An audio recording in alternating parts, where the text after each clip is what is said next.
President Cyril Ramaphosa will be answering questions in the National Council of Provinces today.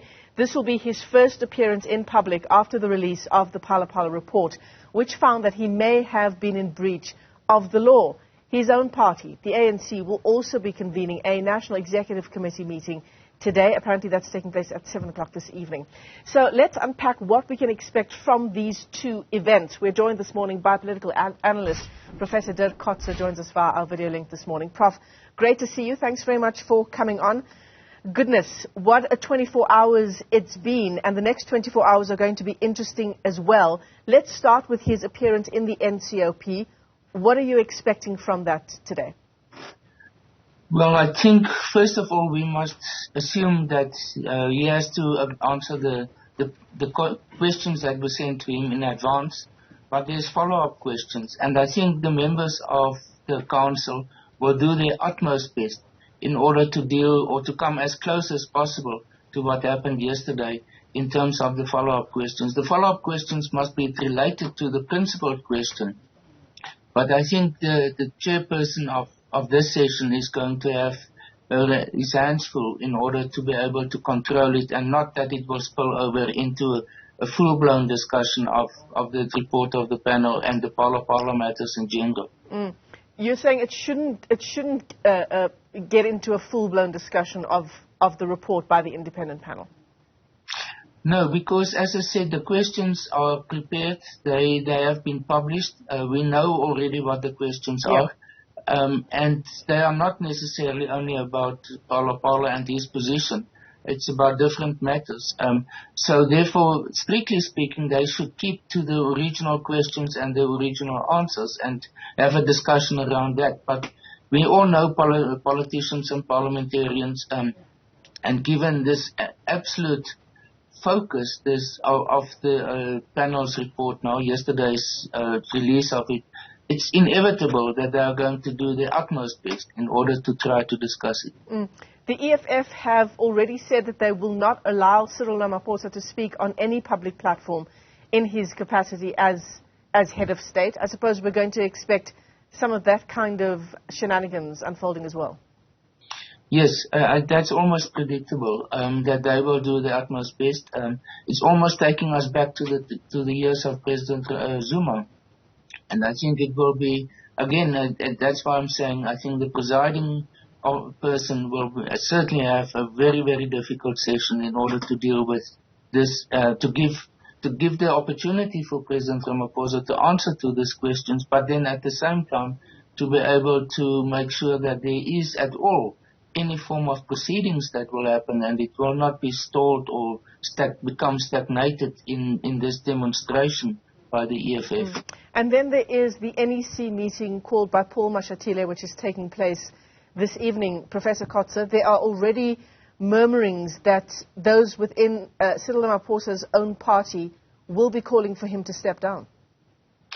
Yeah, I think that is, again, also predictable, but at the same time, I think what they are starting to work with is how to consolidate the parliamentary caucus, because on the 6th, when they are going to discuss and then vote on it, a single majority, that means 50% plus one of those who are there, can determine what will be the outcome of this process. And I think this is the first priority now for the ANC, is to see if they can stop this process almost immediately. And in terms of the rules that Parliament formulated for this, and for the, for example, for the public protector, they can, at this event on the 6th, after they've discussed it and the vote takes place, that by simply voting in majority against the recommendation of this panel, they can stop the whole process, and then the Section 89 process comes to an end.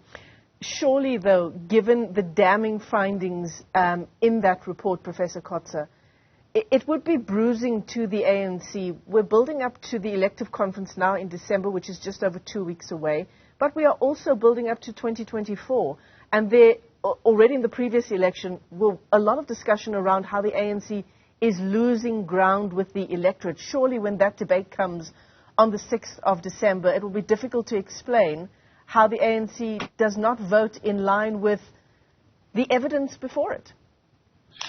Yes, I think we have to be a bit careful about how we interpret this panel's report. They made certain qualifications about it. For example, that they don't have all the answers, that they made these pronouncements based on what was presented to them. But they concede at the same time that they didn't receive the full picture or the full set of information that is supposed to be there. And that must be done by the parliamentary process, by the multi-party committee. So, but that's fine detail. I think the main issue is about what is the public perception. And I think President Ramaphosa and his team has, for the moment at least, lost that. And what they must now decide after the 6th is how to recover, how to rebuild the credibility of President Ramaphosa. And first of all, the first objective will be just how to reach the 16th or the 17th of December so that he can be elected. But once that has happened, then it will be almost a type of a rehabilitation process that will have to take place for him in order to recover from this. It's not impossible. There have been several presidents, including someone like Bill Clinton, Donald Trump and others who survived impeachment processes and could continue as presidents quite in a good manner. But I think in our case, President Ramaphosa and specifically the ANC, it's not in the end only about him. It's very much about the ANC as a political movement that will have to survive this. And as you say, 2024 is going to be the main decisive moment for them in respect of this also. Of course, Prof, a lot depends on what happens in the next few weeks now, up until the December elective conference. But how do you reckon this is going to impact Cyril Ramaphosa at the elective conference? Well, if he survives the 6th, and that they stop the process in Parliament, I think then he might have still a relatively good chance in order to be able to survive also the election at the National Conference. If he doesn't survive it on the 6th, then I think it will be a major crisis for the ANC. Then, in a sense, it's going to become a question whether the conference itself will be able to continue. Because under these conditions of essentially a major crisis within the ANC, I can't foresee that there's going to be a normal conference that will be able to proceed. So this is really uncertain territory and very troubled territory for the ANC now, in which they are going now. And the way in which I think President Ramaphosa, this is the worst nightmare that he could have thought about, and how to manage this, because he has been always regarded as someone who can manage processes up to now.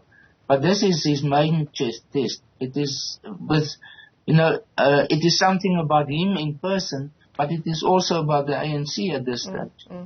And if indeed he does not survive what's unfolding on the 6th of December, who then would be waiting in the wings? Well, first of all, in terms of the Constitution, for the next 30 days after that, it will be the Deputy President who must act. But within 30 days after let's say, resignation has taken place, then a new president must be elected by Parliament. Professor Dirk Kotze, giving us an outline of what to make of this event and the weeks to come. Prof, thanks very much indeed